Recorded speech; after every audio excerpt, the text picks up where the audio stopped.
Alexander the Great. His name has echoed through more than 2,000 years of history. He was a king, a general, and a visionary who carved out an empire larger than the world had ever seen. A man who never lost a single battle, yet died young, leaving behind a legend that has endured for centuries. But who was Alexander before he became the Great? How did a boy from a small kingdom rise to rule from Greece to India? And what kind of legacy did he leave behind? This is the story of his childhood, his journey, and the empire that changed the world forever. Childhood and education.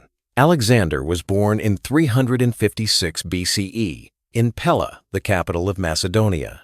His father, King Philip II, was a brilliant military strategist who transformed Macedonia into a powerful kingdom. His mother, Queen Olympias, was fiercely ambitious and deeply religious. She often told her son that he was destined for greatness and that his bloodline could be traced to the legendary hero Achilles. Even as a child, Alexander showed signs of courage and determination. At the age of 12, he tamed a wild horse named Bucephalus, an animal that no one else could control. His father was amazed, declaring that Macedonia was too small for his son's ambitions and that Alexander would need a kingdom worthy of his spirit. Bucephalus would become Alexander's trusted companion, carrying him into battle across the known world. At 13, Alexander began his education under Aristotle, the greatest philosopher of the age. For 3 years, Aristotle taught him science, philosophy, literature, and medicine. But what influenced Alexander the most was Homer's Iliad. Inspired by the tales of Achilles, Alexander began to see himself as a new kind of hero, destined to achieve glory and immortality through conquest. The young king. In 336 BCE, Alexander's life changed forever. His father Philip was assassinated, and at just 20 years old, Alexander became king. His youth made many doubt his ability to rule, and rebellions broke out across Greece. But Alexander moved quickly, marching his army to suppress the uprisings. He forced the Greek city-states back under Macedonian control, proving his authority and determination. With Greece united under his command, Alexander turned his attention eastward. His father had dreamed of invading Persia, the greatest empire of the time. Now Alexander would carry out that dream and make it his own. The Persian Campaign. In 334 BCE, Alexander crossed into Asia with an army of about 40,000 men. His first major test came at the Battle of Granicus. Leading from the front, he charged into danger and nearly lost his life. But his boldness inspired his men, and the battle ended in victory, opening Asia Minor to Macedonian control. The following year, he met King Darius III of Persia at the Battle of Issus. Darius commanded a massive army, far larger than Alexander's, but superior strategy and discipline turned the tide. Darius fled the battlefield, leaving behind his family, who were captured. Instead of humiliating them, Alexander treated them with kindness and respect. It was a moment that revealed both his ambition and his vision of himself as a leader, not only of soldiers, but of peoples. The decisive battle came in 331 BCE at Gaugamela. Darius assembled one of the largest armies the world had ever seen.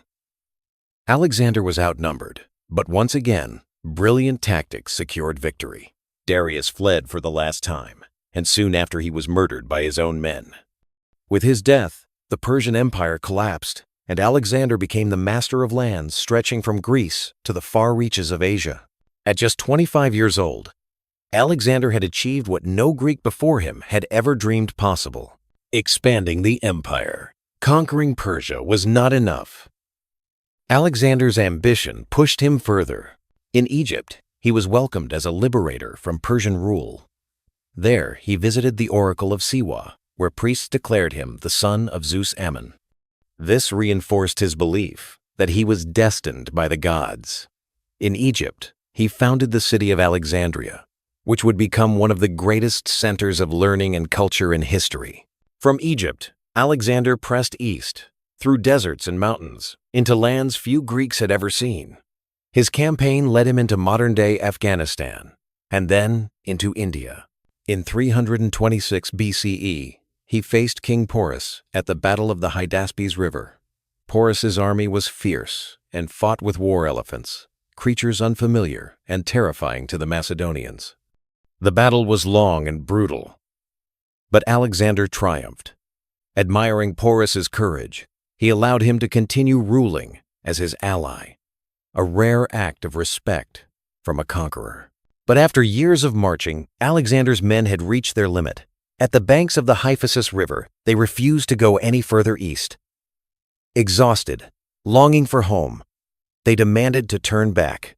For the first time, Alexander yielded to his soldiers' will. His dream of reaching the edge of the known world would remain unfulfilled. Ruler of an empire. Returning west, Alexander faced the enormous challenge of ruling an empire that stretched from Greece to India. He tried to unite his diverse subjects by blending cultures. He adopted elements of Persian dress, married a Persian princess named Roxana, and encouraged his soldiers to marry women of the lands they had conquered. This vision of unity was revolutionary, but also controversial. Many of his Macedonian soldiers resented these changes, believing their king was abandoning Greek traditions. Tensions grew, and plots against him surfaced, but Alexander's authority remained firm. He dreamed of new campaigns into Arabia and perhaps beyond, but destiny would not allow it. Death of Alexander. In 323 BCE, at the height of his power, Alexander fell suddenly ill in the city of Babylon.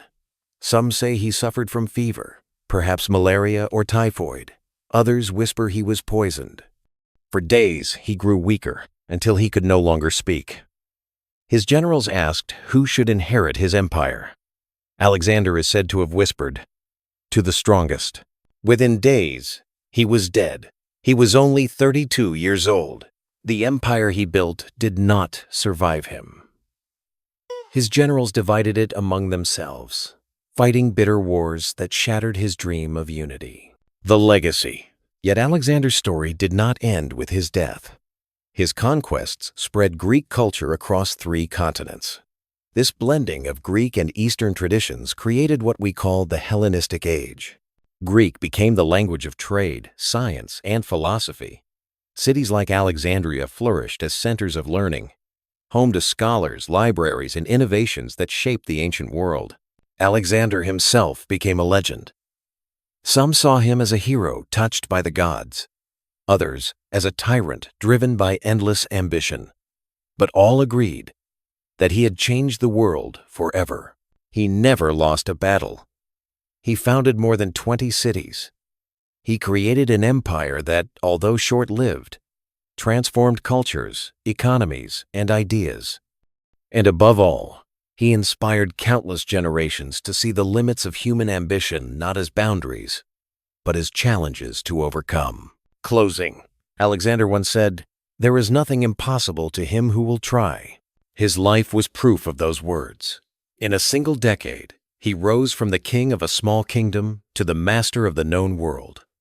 Though he died young, his name lives on as one of history's greatest conquerors. This was the story of Alexander the Great. The boy who became king, the king who became a conqueror, and the conqueror who became immortal in history.